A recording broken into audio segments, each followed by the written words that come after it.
네, 안녕하십니까. 부동산으로 부자되기 TV 공인중개사 김동성입니다.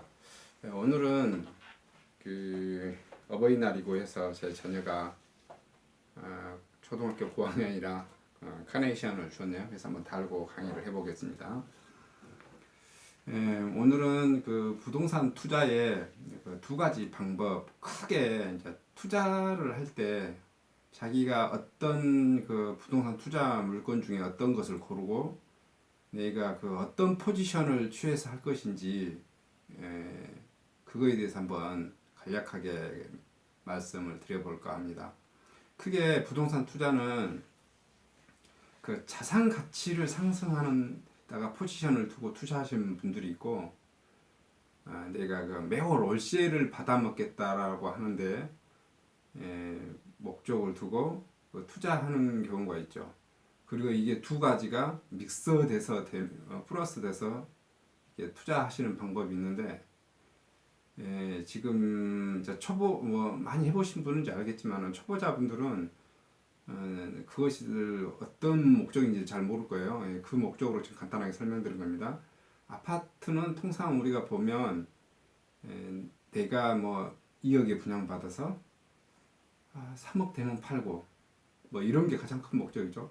토지도 내가 3억 주고 사서 한 3년이나 이렇게 보유하다가 5억 주고 팔고 이런 게 가장 큰 목적이죠. 단독주택도 대부분 도심지에서 시골 같은 경우는 단독주택이 그렇게 오를 일이 없잖아요. 근데 도심지에서도 봐보시면 거의 월세를 빼먹는 것은 힘들다고 봐요. 거의 자산가치 상승으로 이제 보시면 될 것 같고요. 단독주택을 내가 예를 들어서 광역시 이상 같은 데서 보시면 한 6억, 7억, 8억, 10억 하죠. 이게 한 5년이나 지나서 한 3억이나 4억 올라서 판다든지 대부분 다 이런 게 목적이죠. 월세를 제가 그래서 자산 상승률에다가 토지, 아파트, 단독주택 표기를 했는데 살짝 걸치게 해뒀어요. 걸치게 해뒀는데 이유는 여기도 사실은 제가 보기에는 거의 대부분의 사람들 97, 8%는 다 자산가치 상승률에다 포인트를 두는데 일부가 월세를 하신 분도 계시더라고요. 이게 봐보면은 아파트를 내가 3억 주고 샀어요. 부채 하나도 안 끼고 삽니다. 3억을 일시불로 다 사버리죠. 그러고 예를 들어서 월세 보증금 한 3천에 월 70이나 월세 한 100이나 이렇게 받으신 분도 있거든요. 그래서 아파트가 가격이 오르든지 안 오르든지 별 신경 안 쓰시고 쭉 가져가시는 경우 10년 정도 가져가겠다.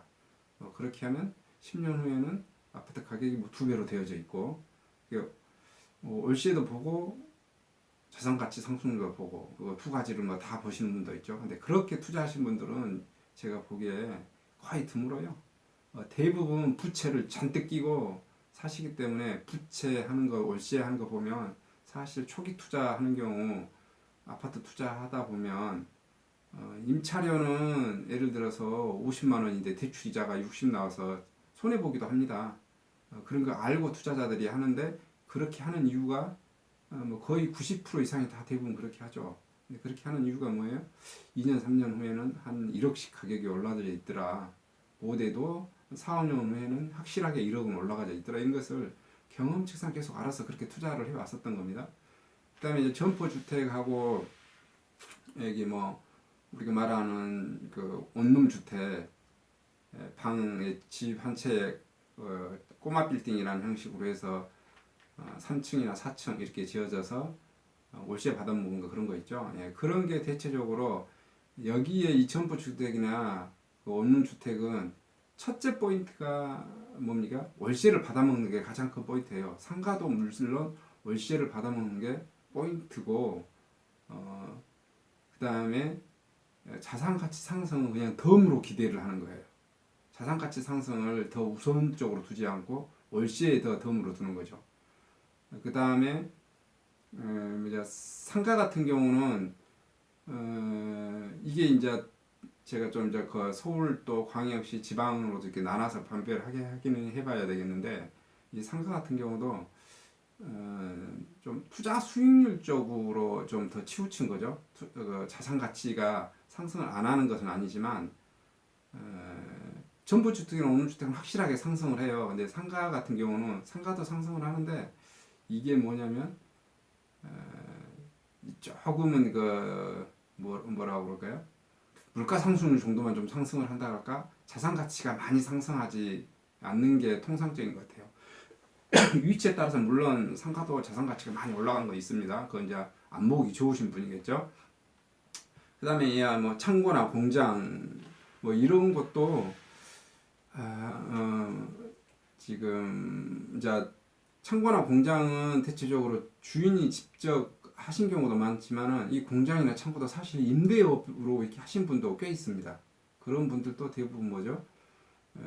처음부터 내가 창고를 지어가지고 월세를 받겠다 하면은 사실은 그 좀 투자 수익률 목적이 조금 있는 거죠. 근데 이게 그것이 자기가 투입된 원금 대비 투자 수익률이 많지를 않아요. 그래서 제가 그 가운데 선에 좀 걸치게 해둔 거고요.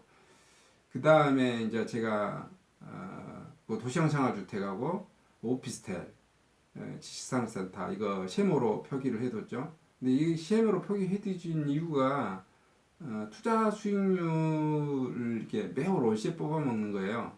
근데 이게 봐보면 그렇게 썩 수익률이 좀 좋지는 않는 것 같고요. 그 이제 경매라든지 아주 급매라든지 해서 저가로 잡으면 모를까 건설회사가 최초로 분양한 것을 잡으면 수익률이 대체적으로 좋지 않더라고요. 투자 수익률이. 그래서 이제 세모로 표기를 해뒀고요. 그 다음에 이제 호텔이나 리조트도 투자 수익률 월세 빼먹는 게 목적인데 제가 아예 그냥 투자 자체를 저번에 하지 말라고 하셨죠. 아주 좀 좋지 않는 상품이라고 이제 본 거고요. 그 다음에 여기가 또 이제 이게 이제 이렇게 대체적으로 보시면 이제 이해는 조금 됐을 건데 이게 또 서울하고 광역시하고 지방하고 틀리더라 이거죠. 이 또 지방도 쉽게 말해서 한 인구가 2, 30만이나 5, 60만이 되는 지방인 것인지 아니면 아주 인구가 5만 단위로 내려가 버리는 군 단위하고는 또 천지 차이겠지만 최초로 말할 수 있는 서울특별시 같은 경우는 사실은 서울특별시는 뭐 호텔, 뭐 지식산업센터, 오피스텔, 도시형 생활주택 요거 빼놓고는 사실은 서울에서는 빌라라든지 빌라 뭐 광주 광역시 같은 데만 해도 빌라 투자는 거의 잘 안 하잖아요. 근데 서울시 같은 경우 빌라 투자도 꽤 합니다. 왜냐하면 자산가치 상승률이 서울은 꽤 높아요. 그리고 이제 내일 제가 다음 시간에 한 번 더 투자 수익률로 투자 수익률이 어느 정도 기준으로에 대해서 설명을 해줄 건데 이 서울은 투자를 하는 사람들 보시면 이 투자 수익률보다는 뭐에 더 포인트를 많이 주냐면 자산 가치 상승률에다 많이 둡니다. 예를 들자면 투자 점포 주택 같은 경우나 뭐 원룸 주택 같은 게 수익률이 별로 좋지 않아도 사거든요. 이유가 뭐냐면 서울은 자산 가치가 많이 상승하기 때문에 낮은 수익률을 보고도 이렇게 사시는 경향들이 꽤 많이 있는 것 같습니다. 근데 광역시로 내려오면 자산 가치는 한 10년이나 예를 들어서 한 15년이나 이렇게 많이 가져가야 그것을 생각할 수 있기 때문에 투자 수익률에다가 포인트를 더 많이 주죠.